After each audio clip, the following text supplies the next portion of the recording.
Alrighty guys, twin day. That means let's go. Well, Jumbo everybody, my name is Brittany. I'm going to be your safari guide here today throughout the Harambe Wildlife Reserve. Now guys, we're going to see a lot of animals and take a lot of really great pictures. Make sure you are hanging on to your valuables pretty tightly though. It is going to get bumpy out there and I can't stop for anything that falls off the truck. That does include you guys. So the number one and the most important rule out there today is to make sure that everyone remains fully seated at all times, even when the truck is stopped. And yes, guys, everyone includes children. If you have any little ones, they are more than welcome to go ahead and sit on your lap. Please make sure that they do remain fully seated and on your lap at all times, like I said, even when the truck is stopped. Now my tip to you, go and take out those phones and cameras now. You're going to want to put them into a sports or an action setting. Anything with a faster shutter speed, because I can't stop for every single animal that we might see out there today. When I do stop, it's only for a few seconds, and that'll make sure you get the best picture possible. Now guys, if you take a look up above your head, you're going to notice an animal spotting guide. Now those are just some of the animals that we found here on the reserve so far. Now we're probably not going to see all of them today due to their migratory patterns, but we do usually have some pretty good luck. So keep those fingers crossed and eyes open. Guys, we are just waiting here for the all clear from the warden. And you know what? It looks like we just got it. So let's go. Now we're entering the reserve here through the Little Aturi Forest. Now this is a heavily wooded area. The animals here are great at camouflage, so keep those eyes peeled. They could be just about anywhere.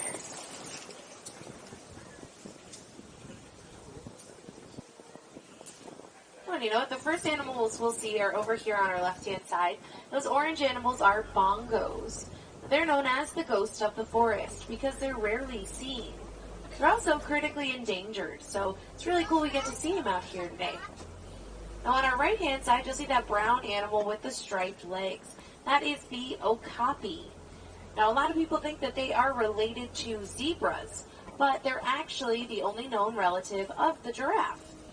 We know that they're related to giraffe because of the little horns on top of their head called ossicones. Now they're really shy and reclusive creatures though. They weren't discovered by the Western world until 1901. So guys, we've only known about them for a relatively short amount of time. But you know what? It does look like there's some water up here. Where you can find water, you can normally find some animals. So let's see if we can find some more down here. Oh, and you know what? Yeah, this is kind of hard to see, but over on our left-hand side, follow that rock wall on the left all the way up. Laying down just before that big pile of rocks is a black rhino. Now, black rhinos, they're pretty big animals. They can weigh up to about 3,000 pounds. Now, you don't want to let that big size fool you, though. They can charge at 35 miles an hour. Now, they're typically solitary animals, though. They only come out to socialize at night, normally down by the water. But you know what? I caught a glimpse of another black rhino over here on our left. It's just on the other side of this rock wall here, walking around there. Now guys, we are extremely lucky to see not only one but two black rhinos out here today. There are less than 5,000 black rhinos left in the entire world. Black rhinos are being poached for their horns, which is really sad because their horns are just made out of keratin.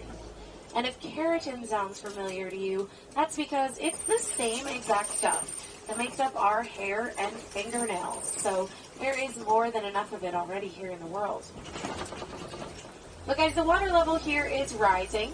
It's a really good sign that we are headed on down to the river.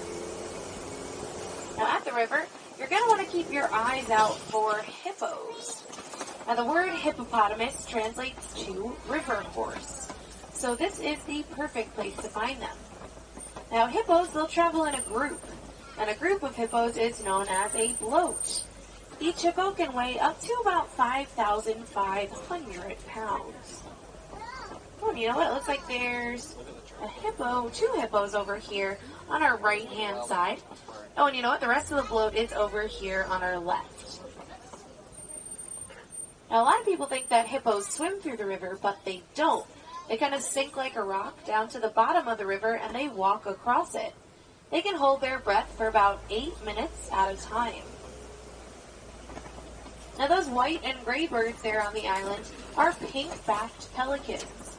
They get their name because they turn a shade of pink during mating season. But since hippos do walk across the bottom of the river, let's head on down to the shallows and see if we can find some more hippos down there.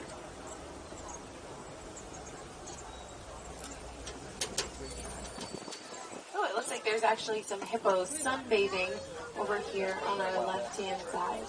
See, there's even a baby. That's a couple 100 pounds, though. They are only about 50 pounds when they're first born, so it's probably over a year old. Hey, guys, you just gotta stay seated, please. Thank you so much. Uh-oh. Hold on a second, guys. You know what? Those aren't hippos over here on our left-hand side. Those are Nile crocodiles. Now, Nile crocodiles, they can be as long as giraffes are tall. That's anywhere from 16 to 20 feet. They can also eat half of their body weight in one meal. And I don't think we're rich enough to find out if they're hungry, so let's get out of here.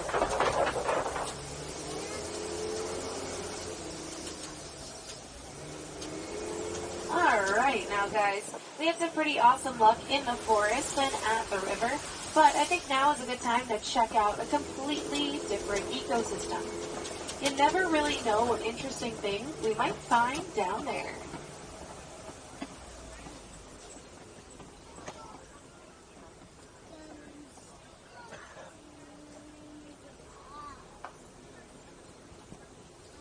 Alright, but guys, you know what? Speaking of different, there's a baobab tree here on our right-hand side. Now, baobab trees, they're nicknamed the upside-down tree. That's because it kind of looks like they're planted upside down with their roots up towards the sky. That is normal, though. They are just leafless for about 9 months out of the year. Now, they're also known as the tree of life. That's because they hold hundreds of gallons of water inside them. Now, during times of drought, animals like the elephant will come by, poke a big hole in the tree, and drink the water from inside. But you know what, guys? We're heading on into my favorite part of the reserve. This is the Serengeti grasslands. Now, lots of animals will travel through here every single day to migrate. And this is home to some of those more famous African animals like giraffes, elephants, cheetahs, lions, and zebras. So let's see who we can find hanging out here today.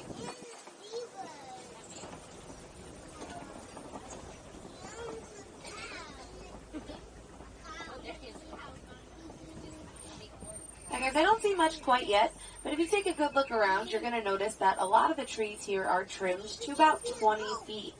That's a really good sign that giraffes have been around. Now this is the perfect place for a giraffe to hang out because they eat a lot. There's a lot of food here for them. So giraffes will spend about 20 hours of the day eating. In that time, they'll eat 75 pounds of food. Now eating for 20 hours, though, it really doesn't leave them much time to do anything else. They only sleep for a total of 30 minutes. Now they don't even sleep those 30 minutes in one nap. They take a bunch of little power naps throughout the day that equal up to 30 minutes. And there are 9 subspecies of giraffes, so hopefully we'll see at least one out here today. Over on our right-hand side, you're going to see that animal with the really big horns. This is the Ankole cattle. Now they have horns anywhere from 6 to 8 feet long from tip to tip, but their horns aren't actually heavy. Inside them, it's a honeycomb structure that promotes blood circulation throughout the horns and helps keep them cool in the hot African weather. Now, they are the only domesticated animals here on the reserve, though. They were actually domesticated by the Watusi tribe. That's why they're also known as Watusi cattle. But if you look over on our left-hand side, you'll see there's a cave here. And laying down inside the cave are African wild dogs. Now, wild dogs, they might look cute and cuddly, but they are the most successful predators here in Africa. They'll catch their prey anywhere from 80 to 90% of the time. And they do that by chasing their prey down until it drops from exhaustion. So guys, if you do want to give them a hug, wait till you get to a gift shop. And over on our left-hand side, just past these Ankole cattle, you'll see those dark brown antelope. Those are sable antelope. Now they're the official emblem here at the Harambe Wildlife Reserve. That's because they're really protective of their young. So while their young are eating or sleeping, the adults will form a circle around them facing outwards, ready to fight off predators that might try to come by. Now these big cone-shaped mounds on both sides of the truck here are termite mounds. They're made up of dung, dirt, and termite saliva. They sit in the sun all day long. They'll actually bake until they're as hard as concrete. Now big animals like the elephant will come by and use them as a scratching post. And eventually, over time, they wear down like the one on our right-hand side. That makes them perfect for smaller animals like meerkat or small antelope. They'll actually stand on top of those mounds. That gives them a great view of any predators that might be hiding out in the tall grass. But you know what? I see a bunch of animals just up ahead here on the hill. So we're going to pull around and get a really nice view in just a second here.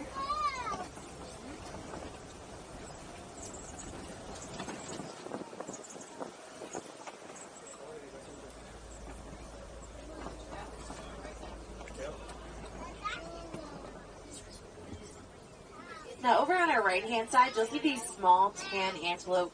These are springbok. They're only about 3 feet tall, but they can jump 6 feet in the air and 13 feet forward. And that's called pronking. There are some gray animals up ahead. Those are white-bearded wildebeest. And when they migrate, they travel in groups up to 1.5 million. They're also known as the gnu for the sound that they make. So, like a cow says moo, wildebeest say gnu. Now these are Maasai giraffes. We can tell by looking at their spots. They have more of a jagged pattern to those spots. And giraffes, they have really long necks, but they only have 7 vertebrae in their necks. That is the same amount that we have. Theirs are just a whole lot bigger than ours are. And on top of having really long necks, giraffes also have really long tongues. The giraffe's tongue is 18 inches long. That's 1.5 feet. Their tongues aren't pink, and that's because they spend so much time eating that if their tongues were pink, they would get too easily sunburned. So instead, they're a dark purple color. But you know what? We've had some pretty great luck here in the grasslands so far, so I'm going to take you on a quick little detour through Monkey Point. Now we call it Monkey Point because we've spotted mandrills here before. They are the largest species of monkey. Since they're monkeys, though, they're pretty good at hiding in the trees. So, if you guys see them and I don't seem to point them out, just let me know where they are. We can show the rest of the truck. Oh, but you know what? It looks like there's a few of them over here on our left. They're hanging out on the rocks, just in between the trees. Now, mandrills, they're the largest species of monkey. They can weigh up to 100 pounds. They have brightly colored faces, and the more dominant that the male is, the more brightly colored he'll be. And the beautiful coloration on those monkeys, it does actually get more vibrant when they're excited.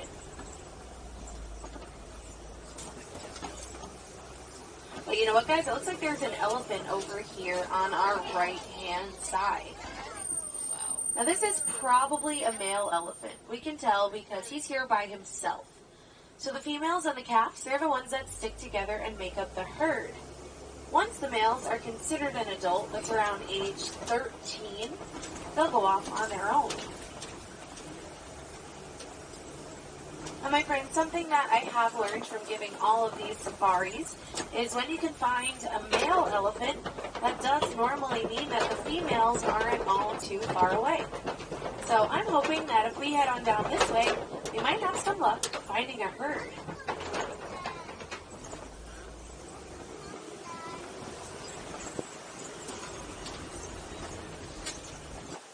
Alright, now this is a pretty good sign. There are some red clay pits on either side of the truck here, and elephants love to eat the red clay. It gives them extra vitamins they don't normally find in their diet. If you look in the clay, you'll see tusk marks and footprints. That's a really good sign. Now, elephants are facing a huge problem right now. They're losing a lot of their natural habitat to humans. That's causing them to go out onto farmers' farms, eat their crops, and maybe destroy the rest. Now, the farmers, they haven't been too happy about that. They've been hurting the elephants. But recently in Kenya, we did discover that elephants are afraid of bees. So farmers have been planting kind of like bee fences around their farms. What that does is it keeps the elephants out, which also keeps them safe, keeps the farmers happy because they have their crops, plus they can sell any of the honey that the bees have been making. So it's kind of like a win-win for everyone. Oh, you know what? We'll get a great view of some of these elephants here on our left. Now, elephants are the largest land animals. They can weigh up to about 15,000 pounds. They eat close to 300 pounds of food a day. When the females are pregnant, they're pregnant for 22 months. At the end of those almost 2 years, they're the lucky winners of a 300-pound baby. Now guys, unfortunately though, habitat loss isn't the only problem that these beautiful animals are facing. Elephants are still being poached for their ivory tusks. Every single day, we lose about 96 elephants due to poaching alone. That averages to 1 elephant every 15 minutes, which is absolutely heartbreaking, guys. Their tusks are just overgrown teeth. You know what? It looks like there are some greater flamingos here on our left-hand side. Now, greater flamingos, they're the largest species of flamingo, but they're also the palest pink. Now, they are actually born gray. They turn pink from the food they eat, like shrimp, which is loaded with beta-carotene, and so turns in that pretty pink color. And a group of flamingos, well guys, they're actually known as a flamboyance. Alright, now we're entering white rhino territory. But guys, don't worry, just because it's called white rhino territory doesn't mean that those are the only animals we're going to find. We do still have a lot of the reserve left here to explore, so let's get to it.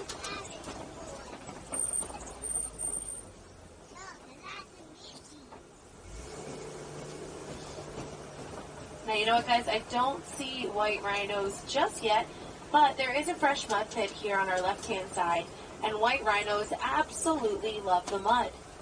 They roll around in it. That creates kind of like a natural sunblock for them, and it also helps protect them from parasites. So it is pretty important. Hopefully they're not all too far away. Oh, you know what? They're not. They're just over here on our right-hand side. Now, white rhinos, they are way bigger than black rhinos. Black rhinos are about 3,000 pounds. White rhinos can weigh up to 5,000 pounds. Even with that 2,000-pound difference, though, they can still charge at the same 35 miles an hour. Now, they're not actually white, though. They get their name from a mistranslation of the word bite, which means wide.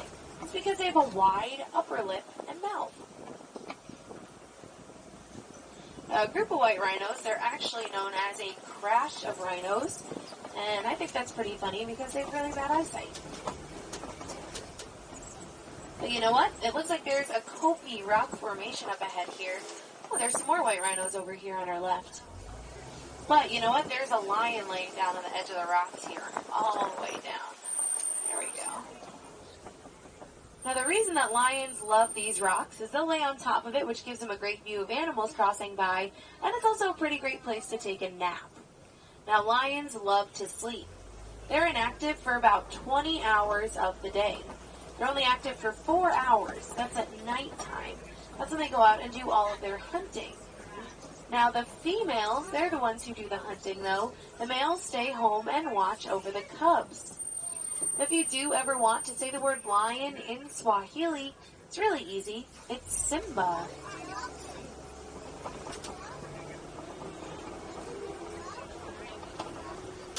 Okay, so the reason that lions do their hunting at night is because during the day, they have roughly the same eyesight as us, but at nighttime, their eyesight is 6 times better than ours. There's a female lion all the way at the top of the rocks there. Now, if you are ever lucky enough to hear a lion roar, that means that you are somewhere within a 5-mile radius of that lion.